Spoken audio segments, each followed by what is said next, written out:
Praise the Lord, God's morning again. एक और सुबह है जो प्रभु ने दी है, दिल की गहराई से धन्यवाद करें। धन्यवाद इंपॉर्टेंट है।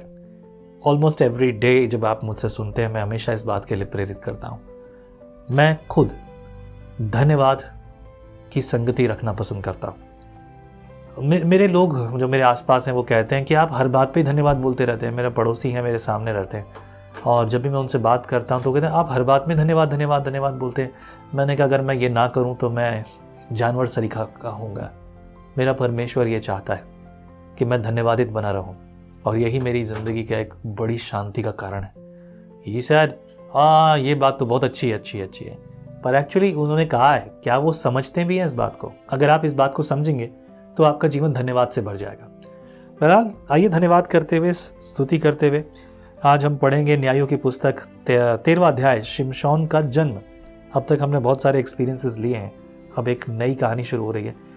ये कहानी से मतलब ये नहीं होता कि ये कोई मनगढ़ंत बात है। कई बार लोग सोचते हैं कि कहानी मतलब जो बनाई गई हो, जो दंत कथा हो, पर दंत कथा मतलब दंत कथा होती है, लेकिन कहानी ये सच्ची भी हो सकती है, ये बनाई हुई भी हो सकती है। So don't misunderstand by this word, है ना, इस शब्दों के द्वारा मिसअंडरस्टैंड मत हो जाइए। किसी ने कमेंट में लिखा था ये कहानी नहीं है सर, ये तो सच्चाई है। आई नो दिस, कहानी शब्द का अर्थ कुछ और है। बहरहाल 13 अध्याय पहला वचन, इजराइलियों ने फिर यहोवा की दृष्टि में बुरा किया, इसलिए यहोवा ने उनको फलिस्तियों के वश में 40 वर्ष के लिए कर रखा। दानियों के कुल का सेरावासी मनोह नामक एक पुरुष था, जिसकी पत्नी के बांझ होने के कारण कोई पुत्र न था। इस स्त्री को यहोवा के दूत ने दर्शन देकर कहा, सुन, बांझ होने के कारण तेरे बच्चा नहीं, परंतु अब तू गर्भवती होगी और तेरे बेटा होगा। इसलिए अब सावधान रह कि न तो तू दाखमधु या और किसी भांति की मदिरा पिए और न कोई अशुद्ध वस्तु खाए, क्योंकि तू गर्भवती होगी और तेरे एक बेटा उत्पन्न होगा, और उसके सिर पर छुरा ना फिरे, क्योंकि वह जन्म ही से परमेश्वर का नाजिर रहेगा। नाजिर मतलब जो परमेश्वर का चुना हुआ है, जिस पर परमेश्वर की नजर रहेगी, राइट, नाजिर ठहरेगा। और उसके बाद इस प्रकार से लिखा है, और इजराइलियों को फलिस्तियों के हाथ से छुड़ाने में वही हाथ लगाएगा। उस स्त्री ने अपने पति के पास जाकर कहा, परमेश्वर का एक जन मेरे पास आया था, जिसका रूप परमेश्वर के दूत का सा अति भय योग्य था, और मैंने उससे न पूछा कि तू कहाँ का है, और न उसने मुझे अपना नाम बताया, परंतु उसने मुझसे कहा, सुन, तू गर्भवती होगी और तेरे एक बेटा उत्पन्न होगा। इसलिए अब न तो तू दाखमधु या और किसी भांति की मदिरा पीना और न कोई अशुद्ध वस्तु खाना, क्योंकि वह लड़का जन्म से मरण के दिन तक परमेश्वर का नाजिर रहेगा। तब मानो ने परमेश्वर से यह विनती की, हे प्रभु, विनती सुन, परमेश्वर का वह जन जिसे तूने भेजा था फिर हमारे पास आए और हमें सिखलाए कि जो बालक उत्पन्न होने वाला है उससे हम क्या क्या करें। तब मानो कि यह बात परमेश्वर ने सुन ली। इसलिए जब वह स्त्री मैदान में बैठी थी और उसका पति मानो उसके संग ना था, तब परमेश्वर का वही दूत उसके पास आया। तब उस स्त्री ने झट दौड़कर अपने पति को यह समाचार दिया, जो पुरुष उस दिन मेरे पास आया था उसी ने मुझे दर्शन दिया है। यह सुनते ही मानो उठकर अपनी पत्नी के पीछे चला और उस पुरुष के पास आकर पूछा, क्या तू वही पुरुष है जिसने इस स्त्री से बातें की थी? उसने कहा, मैं वही हूँ। मानो ने कहा, जब तेरे वचन पूरे हो जाएं, उस बालक का कैसा ढंग और उसका काम क्या होगा? यहोवा के दूत ने मानो से कहा, जितनी वस्तुओं की चर्चा मैंने इस स्त्री से की थी उन सब से यह परे रहे। यह कोई वस्तु जो दाखलता से उत्पन्न होती है न खाए, और न दाख मधु या और किसी भांति की मदिरा पिए, और न कोई अशुद्ध वस्तुएं खाए, जो आज्ञा में न तो उसको दी गई थी और उस ये माने। देखिए, आपने यहाँ 2-4 चीजें नोटिस की है। यह कोई वस्तु जो दाखलता से उत्पन्न होती है न खाए, और न दाख मधु या और किसी भांति की मदिरा पिए, और न कोई अशुद्ध वस्तु खाए, जो आज्ञा मैंने उसको दी थी उसी को यह माने। आपने कभी नोटिस किया इस बात पर? There are lot of people says that, वो कुछ इस प्रकार से कहते हैं शराब के बारे में। यीशु मसीह ने काना के नगर में जो पहला चमत्कार किया, तो वो उसके बारे में कहते हैं यीशु मसीह ने बनाई, हमने लगाई, इसमें क्या बुराई? बड़े आसानी से लोग बोल देते हैं। दाखरस के बारे में, क्योंकि दाखरस लोगों की जिंदगी का एक भाग था। आज कई देशों में जो दाखरस तो नहीं है, वो शराब बन गई है, तो शराब तो बहुत बहुत सारे अलग अलग चीज़ों से बनाई जाती है, हम प्रोसेस पर हम बात नहीं कर रहे, पर वो उसका इस्तेमाल किया जाना लोगों की दिनचर्या का भाग है। हमारे भारत में भी कुछ जगह ऐसी हैं जहाँ पर अगर ऐसी गर्म चीज़ों का इस्तेमाल ना करें तो लोगों के लिए मृत्यु का कारण ठहरेगा। हमारे आर्मी के जवान जो कि ग्लेशियर्स और जो लद्दाख और ऐसी जगहों पर जहाँ पर उनकी ड्यूटी होती है, कहा जाता है कि 7 दिन से ज़्यादा उनकी ड्यूटी लगती नहीं, क्योंकि अगर वह 7 दिन से ज़्यादा रहेंगे तो उनके पैर गल जाएंगे और शरीर बीमार और ना जाने क्या क्या, वजन कम हो जाएगा, जाने क्या क्या प्रॉब्लम्स होंगी उनके लिए। This is what they experience every day, all 365 days, पूरे समय में वो ऐसा एक्सपीरियंस करते हैं। आसान नहीं है, तो इस बात को समझना ज़रूरी है। लेकिन फिर भी यहोवा ने साफ मना किया है एक पर्टिकुलर व्यक्ति के लिए। मैं कहूँगा हाँ ये उसी के लिए है, लेकिन बाकी लोगों के लिए भी ये समझ लीजिए। बाइबल किसी भी रीति से शराबियों को बढ़ावा नहीं दे रही है। कई बार मैं लोगों से मिलता हूँ तो लोग बोलते हैं कि आप तो चर्च के फादर हैं, तो आपके यहाँ तो चलती है, आप तो पिएंगे। और उन्हें यह एहसास नहीं कि विजनरी चर्च में नॉनवेज और शराब ये किसी के लिए अलाउड नहीं है। कोई ना पीकर आ सकता है और ना कोई चर्च में कभी नॉनवेज बनता है। हम बिल्कुल अलाउड नहीं करते, मैं किसी भी रीति से अलाउ नहीं करता कभी भी किसी को, ना ऐसे पिए हुए व्यक्ति को और ना कोई नॉनवेज का कभी कोई काम चर्च में हम नहीं करते। बहरहाल एक चीज़ समझने वाली बात यहाँ है कि ये बात परमेश्वर के दूत ने कही है, सीधे शब्दों में कही है कि उससे ये चीज़ें हटा कर रखना, उसको इन सब चीज़ों से बचा कर रखना। इसका अर्थ क्या है? उसे पवित्र बनाए रखना।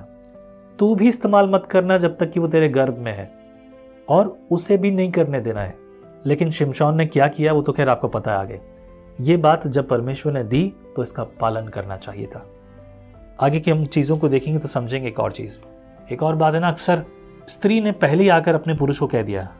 उसे क्या कहा? मानव को आकर सीधे शब्दों में कह दिया कि देखो मुझे ऐसे स्वर्गदूत ने कहा और कहा कि तू ये सब मत खाना, ये मत पीना, ये तुझे मना है, तू ये नहीं करना, पवित्र बनाए रखना अपने आप को, इस तरह से तुम जो है ऐसे कामों में मत पड़ना। ये बात स्त्री ने आकर अपने पति को पहले बता दी। अगर उसे नहीं पता होता तो पति उसे ज़बरदस्ती भी करता, क्योंकि ये उनकी रोज़मर्रा की जो है ज़िंदगी का एक भाग था दाखरस पीना। दाखरस was actually known as medicine, दवाई के रूप में गिना जाता था उस समय।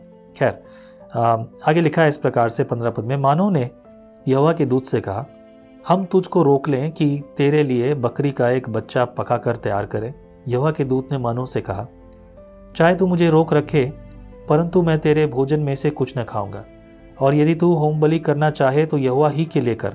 मानव तो न जानता था कि वह यहोवा का दूत है। मानव ने यहोवा के दूत से कहा, अपना नाम बता, इसलिए कि जब तेरी बातें पूरी हो तब तेरा आदरमान कर सके। यहोवा के दूत ने उससे कहा, मेरा नाम तो अद्भुत है, इसलिए तू उसे क्यों पूछता है? मेरा नाम जो है वो अद्भुत है, यानी कि अद्भुत सीधे शब्दों में हिंदी में लिखा है, राइट? ये कोई एक्सप्लेन करने वाली बात नहीं है। और तू उसे क्यों पूछ रहा है? नोटिस करने वाली बात है कि क्यों। अभी इसने क्या कहा मानो ने कि तेरा आदर मान किया जा सके, जब तेरी भविष्यवाणी पूरी हो जाएगी तो मैं तुझे पूजने लगूंगा। यही तो लोग करते हैं ना, प्रभु के सेवकों को भी पूजा जाता है। गलत है, बहुत गलत बात है, और सेवकों को मना करना चाहिए इसके बारे में। 20 पद में लिखा है, अर्थात जब लौ उस वेदी पर से आकाश की ओर उठ रही थी, तब यहोवा का दूत उस वेदी की लौ में होकर मानव और उसकी पत्नी के देखते देखते चढ़ गया। तब वे भूमि पर मुंह के बल गिरे, परंतु यहोवा के दूत ने मानव और उसकी पत्नी को फिर कभी दर्शन न दिए। तब मानव ने जान लिया कि वह यहोवा का दूत था।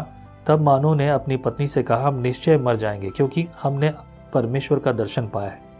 उसकी पत्नी ने उससे कहा, यदि यहोवा हमें मार डालना चाहता तो हमारे हाथ से होम बलि और अन्न बलि ग्रहण न करता, और न वह ऐसे सब बातें हमको दिखाता, और न वह इस समय हमें ऐसी बातें सुनाता। और उस स्त्री के एक बेटा उत्पन्न हुआ, और उसने उसका नाम शिमशोन रखा, और वह बालक बढ़ता गया, और यहोवा उसको आशीष देता रहा। और यहोवा का आत्मा सोरा और एश्तोएल के बीच महनेदान में उसको उभारने लगा। महनेदान का मतलब है दान। इन सारी बातों में, इन सब जगहों में उसे उभारने लगा। परमेश्वर उसे खड़ा करने लगा, उसे इस्तेमाल करने लगा, उसे बल बुद्धि ज्ञान देने लगा। This was the story and actually the beginning of शिमशोन। यहाँ शिमशोन की शुरुआत होती है। आगे हम सुनेंगे शिमशोन के साथ क्या क्या हुआ, शिमशोन ने क्या क्या किया, उसकी ताकत क्या थी। Will talk about it. परमेश्वर हमारे जीवन में भलाई को प्रकट करता है और बुद्धि और ज्ञान देता है। अक्सर हम पढ़ते तो हैं कि यहोवा का भय मानना बुद्धि का मूल है, पर इसका अर्थ क्या है? जब आप परमेश्वर का वचन मानने लगते हैं, उसके वचन की बात सुनने लगते हैं और उसके अनुसार जो आपके जीवन में घटनाएं घटती हैं, तो वो आपके लिए बुद्धि ठहरता है, समझ ठहरता है। मान लीजिए कि अगर यहाँ पर शिमशोन ने ये गलतियाँ नहीं की होती, उसने दाखरस पीना और व्यभिचारी बनना, ये सब अगर उसने ना किया होता, तो वो और कितने दिन तक कितने अधिक सामर्थ्यशाली काम करता रहता। क्या आपको लगता है कि यहोवा ने उसके लिए ऐसे दिन ठहराए होंगे कि वो जाकर ऐसे वेश्यागामी बन जाए, शराब पीने वाला बन जाए और ऐसे दुख उठाए? क्या यहोवा ने उसके लिए ऐसा प्लान किया होगा? कदापि नहीं। वहाँ सीधे शब्दों में लिखा है कि वो मेरे लिए नाज़िर ठहरेगा और तू ये सब ना करना, शर्तें भी दे दी थी। प्रॉब्लम यही है, जब हम यहोवा को भूल जाते हैं तब चीज़ें बिगड़ जाती हैं। अफसोस तो यहोवा को इस बात का बहुत होगा, क्योंकि परमेश्वर ने उसे चुना था, उसे इस्तेमाल भी किया, लेकिन उसने अपनी अभिलाषाओं के कारण, शरीर की अभिलाषाओं के कारण वो सब काम किए। आप और हम जो कई सारी चीज़ों में पिछड़े हुए हैं, कारण यह शरीर की अभिलाषाएं। घुटने टेको, अंगीकार करो, प्रार्थना करो, क्या जाने प्रभु आपको तुरंत इस बात से छुड़ाए। ये थोड़ा और समय लगे। फैक्ट तो यही है। मैं सीधी शब्द बोलूँगा, हाँ कि हाँ, ना कि ना में। आपको अच्छा लगे बुरा लगे, पर यही बात है। प्रभु आपके जीवन में कार्य करे, आपको खड़ा करे, मजबूत करे। कहो प्रभु से, मेरे परमेश्वर, मैं तेरे सामने आया हूँ, तू मुझ पर दया कर, मेरे परिवार पर दया कर, मेरे हाथ पर, मेरे काम पर दया कर, मेरे पड़ोस पर, मेरे शहर पर, मेरे राज्य पर, मेरे देश पर दया कर। मसीह यीशु के नाम से प्रार्थना में मांगता हूँ, आमीन। प्रभु आपको बल दे, ऐसी प्रार्थना कीजिए, प्रभु आपको बल देगा दिल से। जय मसीह की। परमेश्वर का वचन जीवन देने वाली रोटी है। आओ हम इस जीवन देने वाली रोटी का और मजा लें विजनरी टीवी पर। हम हमेशा सोचते हैं कि शायद मैं भी बाइबल कॉलेज जाकर बाइबल को अच्छे से सीखता, पर अब आपके लिए है visionary TV, deep Hindi Bible study के लिए।